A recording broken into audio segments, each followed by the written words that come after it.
We come now to the last presentation, which will be given by Uli Eicherlmann. He's an ecologist and nature conservationist, very much engaged in the wider region here in Central Europe on various projects, notably working a long time at WWF as a river campaigner. But after leaving WWF, he went then to other rivers overseas, to Ilisu River, for instance, in Turkey, or Belo Monte in Brazil, where he supported the local campaigns and the international campaigns. And he has published a year ago film documentation which is called Climate Crimes, which also received a lot of attention and applause both here in Austria but also in many other countries. Uli was also thinking about what could be done here on the Morava River, because there is some action needed in terms of implementing concepts that Katharina, for instance, has prepared. And that was still blocked somehow. And now Uli will tell us what are his ideas. Yeah, welcome from my side. I hope you're not too tired. I try to give you a little bit of a visionary aspect in this project. Maybe it's too late for a vision, but actually it's never too late for a vision.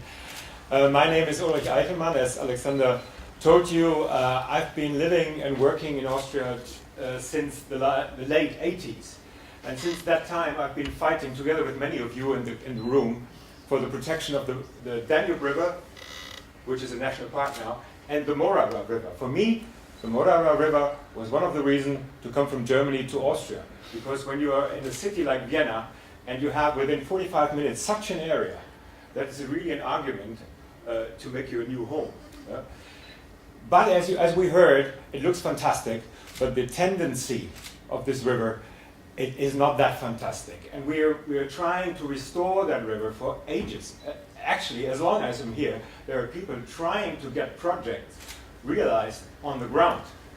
And I try to give you a new idea. It's basically a concept note. It's not more than an idea of a new argument for restoration of this river.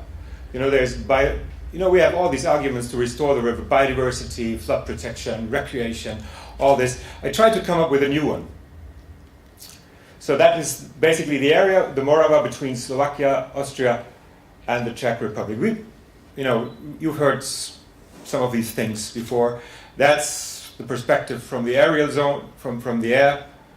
A lot of floodplain forest. And that's basically in the springtime, April, May, when you have the floods. That is really wonderful. That's like the Amazon, when the fish comes out of the river into the floodplain forest.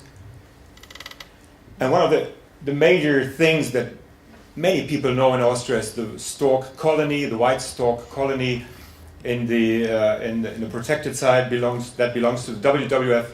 There's about 40 to 50, sometimes 60 pairs of white stork breeding, all of them, or most all of them, on trees, like they used to do. There's black stork in there, all the birds that you see, the little ones here. And for the last 10, 15 years, white-tailed eagle is breeding and nesting there successfully.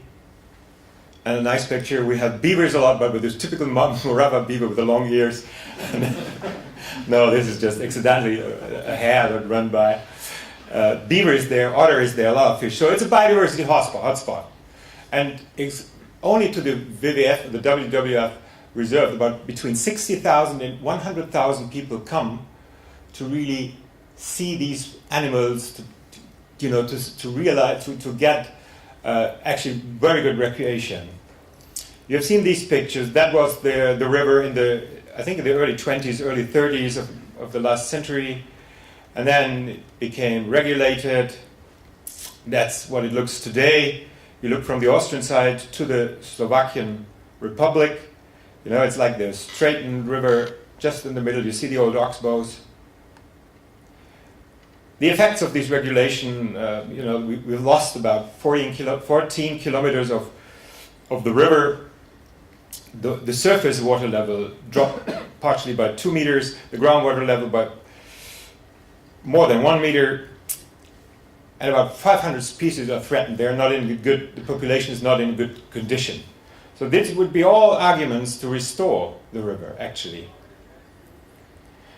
And since the early 90s until now, there's been a lot of projects being produced, being started, but most of them never came to the ground. Most of them have been kept in the table somewhere, because the political support was not there, because it's a little bit complicated. You have bilateral situation here. And I was actually, to be honest, I was many times frustrated, because we started in a very good way. I said, well, this is a wonderful project, and the projects got more and more detailed. But on the ground, it still looks the same. Like Katharina was mentioning, this Mora project is another good example. But without political support, it won't be realized on the ground. One of the reasons is, Achtung Staatsgrenze, well, 2 minutes, it's the border river. And that's one of the problems we're facing here. And that's coming to my ideas now. That is the idea. We're trying to reconnect not only the oxbows or the river, but Europe here. Try to give you the idea. Along the Morava River, along the Iron Curtain, Europe was divided in two parts. The east part was the East Bloc, and then the West Bloc was there, the Warsaw Pact and the NATO. So it was really divided. And the regulation of the River Morava was one argument for that was really the diverting Europe, to clarify where is Austria and where is the Czech Republic in those days, where is West and where is East. So that was an argument to canalize that river. Border river, it separated not only people, as I said, and biodiversity, but it was separating a whole continent.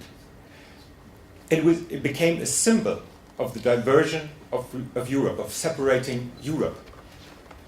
But since 2004, this is not the case anymore. Slovakia and Czech Republic became part of the European Union. So politically, we are reunified. We are together now.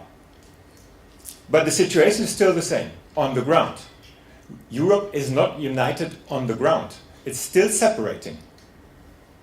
And so that is basically the idea. It's more a little ball that I try to throw.